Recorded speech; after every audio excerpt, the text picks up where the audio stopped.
Welcome to Taste China, Learn English. Just imagine waking up, walking down the street, and starting your very first meal by eating a delicious, deep fried monument to a historical traitor. Right, yeah. It sounds intense, doesn't it? It really does.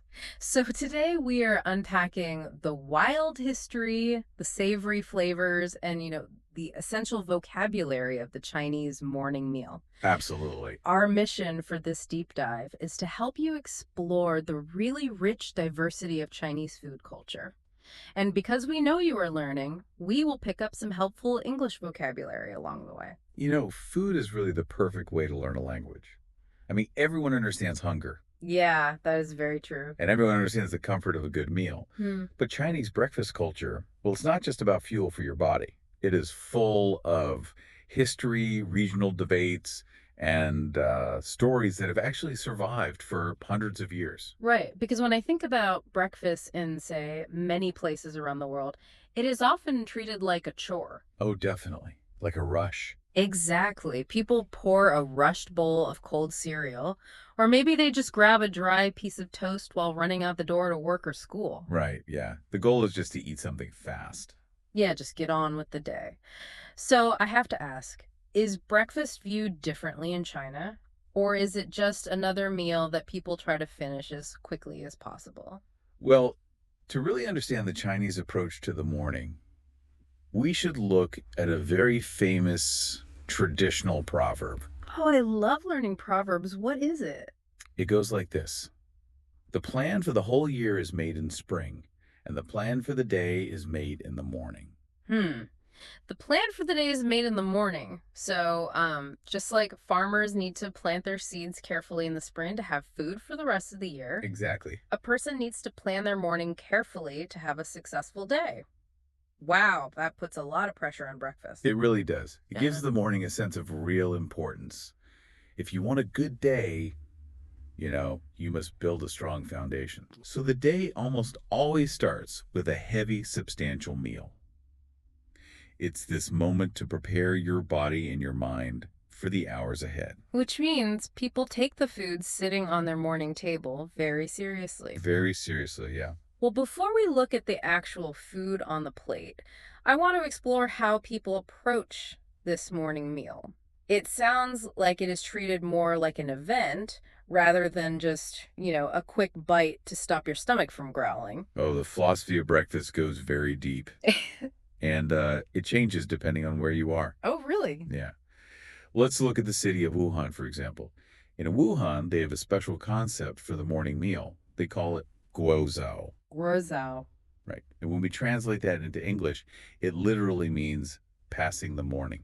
Wow, passing the morning. That phrase feels so intentional. It is. I mean, when we say we are passing a time in English, like passing the holidays, it means we are spending quality time. We're observing something special, not just ignoring it. Exactly, yeah. So, exactly how do people in Wuhan pass their morning? Well, they pass it with incredible energy. The streets are just bustling. There are food stalls everywhere, steam rising into the air. Oh, wow. Yeah, people standing shoulder to shoulder, eating hot bowls of food before they go to work. This daily celebration of food gets the entire city's day started. That sounds amazing. It is. But we can actually contrast that high energy with another region. Okay. Down in Guangdong, the morning tradition is called yamcha, which translates to morning tea. Oh, morning tea. Ah, I have heard of morning tea, but from what I understand, it is not just sitting alone at your kitchen table drinking a quick cup of hot water and tea leaves, right? far from it. No, morning tea is a large social gathering. Okay. People go to large dining halls, they sit at these big round tables. The whole purpose is to bring people together to talk, to connect, Right. and to eat many different small dishes over a very long period of time. So morning tea is less like grabbing a quick coffee on your commute and more like, I don't know, a morning networking event or a big family reunion. Yes. A family reunion is a great way to describe it. And that gathering happens over pots of hot tea and bamboo baskets filled with food. Wow. The language people use in these different regions, whether it's the busy passing the morning in Wuhan or the slow social morning tea in Guangdong. It reflects the cultural wheat of the meal. So the way you eat breakfast shows the rhythm of how you live your life. Precisely. That is fascinating. Well, now that we understand the social importance and the rhythm of the morning, let's talk about what is actually sitting on the breakfast table during these gatherings. Oh, the best part. Yes, I know there is a famous group of traditional foods known as the Big Four. Right, the big four. When people think of a traditional Chinese breakfast, the big four staples are the foundation. And what are they? These four items are soy milk, deep-fried dough sticks, steamed buns, and congee. Okay, so soy milk is a warm, comforting drink. And steamed buns, those are those soft, white, fluffy breads filled with different ingredients, right? Yes, exactly. They sound very gentle on the stomach for early in the day, but I really want to talk about the deep fried dough sticks. Ah, yushio. Right, UTO. Because in English, they are sometimes called Chinese crullers or, surprisingly, fried dough devils. Yes, fried dough devils. I mean, why on earth would a breakfast food be named after a devil? Well, the name fried dough devils comes from a very specific legend. It's about a man named Qin Hui.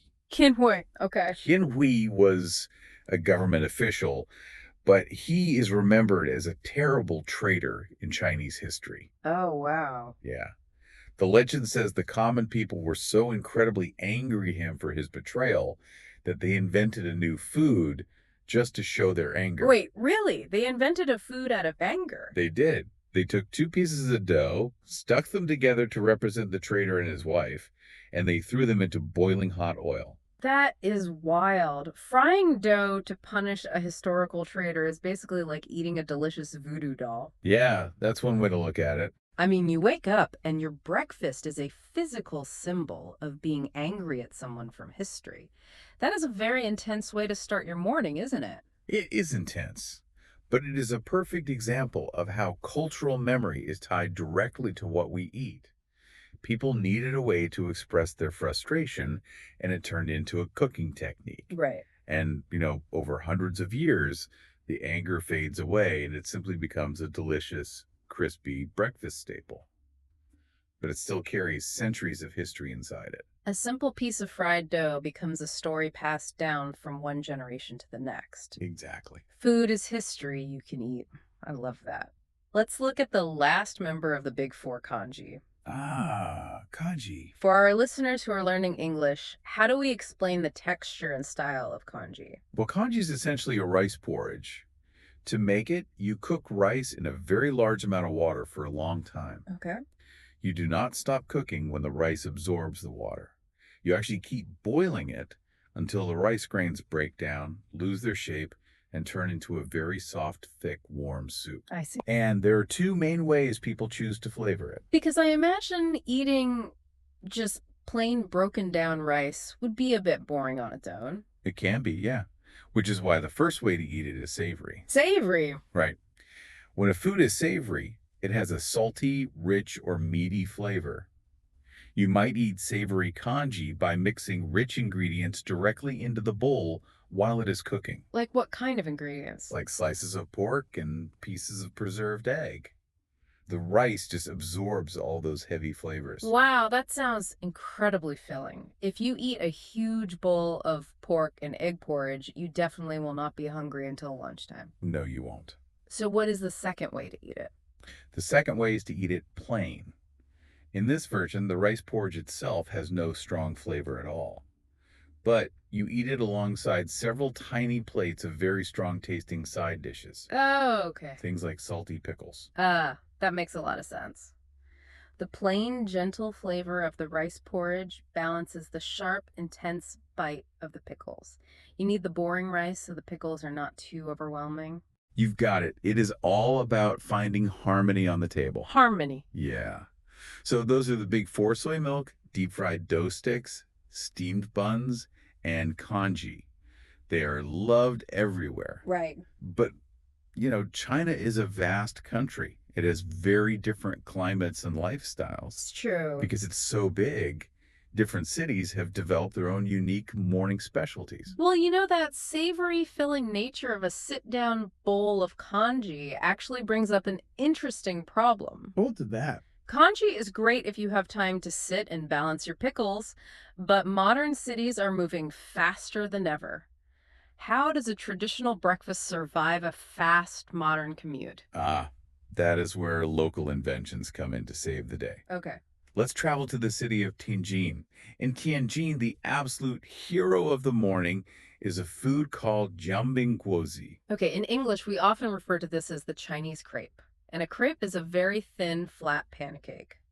But how does a thin pancake help someone who is rushing to work? Because it is the ultimate on-the-go breakfast. Oh. Yeah, the vendor pours a thin layer of batter onto a hot, round iron plate. While it cooks, they crack an egg right on top and spread it around. Sounds delicious so far. It gets better. Then they add crispy crackers into the middle for a loud crunch. And they paint the whole thing with a sweet and salty hoisin sauce. Oh, wow. Finally, they fold it all up into a neat little package. It sounds like the ultimate portable breakfast burrito. Yeah. You have the soft crepe on the outside, the loud, crispy cracker on the inside, the protein from the egg, and the rich sauce. All wrapped up tightly so you can hold it in one hand while you run for the bus. A portable breakfast burrito is a really great way to look at it. It is engineered specifically for a busy person who needs to eat while moving. Well, let's move from Tianjin over to Wuhan. We talked earlier about how Wuhan passes the morning with great energy. Yes. What are they eating while they pass the morning? The notes mention hot, dry noodles. Wuhan is famous for these hot, dry noodles. And the secret to this dish, the thing that makes it work, is the heavy use of sesame paste. Sesame paste. Right. The paste coats the hot noodles, giving them a flavor that is incredibly nutty, thick, and rich. But sesame paste is very dense. Eating a heavy, rich bowl of noodles first thing in the morning sounds like a serious commitment. It is, but it provides massive amounts of energy. For a working city, a heavy, warm dish of noodles gives you the physical fuel you need to perform hard labor or to get through a very long morning. Okay, that makes sense. But that leads me to something I am genuinely confused about. What's that? Well, the notes mention a dish popular in the north of China called tofu brain or tofu pudding. Ah, yes. It is a bowl of very soft, warm tofu, but there is a massive regional debate about whether this dish should be sweet versus savory. Oh, the debate over tofu pudding is one of the most famous food arguments in the whole country. Really? Yeah. Some southern areas prefer to eat this soft tofu sweet, perhaps with syrup or sugar. Okay, that sounds like breakfast to me. But in the north, they insist it must be savory. They serve the soft, delicate tofu with a thick, salty, warm gravy poured right over the top. Okay, for someone like me who is used to eating sweet morning foods like fruit yogurt or oatmeal with brown sugar, pouring a heavy meat gravy over tofu sounds like something you eat for dinner. I can see that. Why pour savory gravy over breakfast? If we look closely at the environment, it makes perfect sense. The climate and local geography actually dictate what the body craves. Oh, the climate. Right. In the north of China, the mornings can be bitterly cold. The freezing air just makes your bones ache. A sweet syrup will not warm you up. That is very true. But a thick, savory, salty gravy over warm tofu provides immediate heat and comfort. It coats your stomach. So it is not just a random flavor preference. It is a survival mechanism. Exactly. The local weather shapes the flavor profiles to match exactly what the people need to face their specific day. The food matches the life. Fast-paced cities invent the folded jianbing crepe so you can walk. Cold northern climates invent savory gravy so you can stay warm. That is brilliant. Well, if we look back at all these incredible foods and traditions we just explored, a few key English phrases really tie them all together. Yes, let's review them. We want to make sure you have the right vocabulary to describe these flavors. Let's do a quick vocabulary roundup. The first phrase we used a lot today was staple food. Right. A staple food is the foundation of a diet. It is the basic food that a group of people eat almost every day to get their main energy. Okay. You build the rest of your meal around your staple food. So in a Chinese breakfast, the staple foods are the rice in the karji, the wheat in the steamed buns, or the noodles. They are the solid base. Exactly. And once you have your base, you have to flavor it. That brings us to savory versus sweet. This is the most common way we categorize taste profiles in English. Sweet is usually easy for people to understand. It means things that taste like sugar, honey, or fruit. Right. But savory is a broader word. It means a flavor that is salty, rich, or hearty like roasted meat, soy sauce, or that thick northern gravy we just talked about. Yes. So if you are eating a bowl of plain rice, it is a staple food. If you add sugar to it, it becomes sweet. If you add pork and preserved egg, it becomes savory. Perfect. The next vocabulary phrase we discussed was on the go. This is a hyphenated phrase. On dash the dash go. We use on the go to describe a modern, fast-paced lifestyle. Okay. If a meal is on the go, it means you do not need to sit down at a table with a plate and a fork to eat it. You take it with you. The Jianbing crepe is the perfect on-the-go food because you carry it in your hand while living your fast life. I love that one. Our next word is fermented. Now, when we talk about fermentation, it sounded a bit like a scientific chemistry term. Doesn't sound scientific, yeah. When we say a food is fermented in English, does that just mean it has a really strong, funky flavor? Well, it often does have a funky flavor, but the word describes a fascinating process. Fermentation happens when you let food sit in a controlled environment for a period of time. The time and the natural bacteria break the food down and change it completely. We see this with items like fermented bean curds or fermented soy milk. So it's not just old food going bad. No, The time actually creates entirely new, complex flavors that you cannot get any other way. It turns something plain into something deep, sour, or sharp. exactly. It is an ancient technique to preserve food so it lasts longer. And the reward is those rich, sharp flavors that just wake up your mouth in the morning. Wonderful. And our last vocabulary terms are dumplings and dim sum. Dumplings are those wonderful little pockets of dough that are pinched closed and filled with savory meats or vegetables. Delicious. Very. And dim sum refers to the entire style of eating we talked about in Guangdong. It is the practice of eating many small, wonderful dishes, sharing them with friends and family during that long morning tea gathering. So we have staple food, savory versus sweet, on the go, fermented, and dumplings and dim sum. If you keep these words in your pocket, you can confidently talk about food culture with anyone. They really are essential tools for a great conversation. Well, we have covered so much ground today. From the fast, busy streets of Wuhan where people are passing the morning, to the slow, loud, happy tables in Guangdong where families gather for morning tea.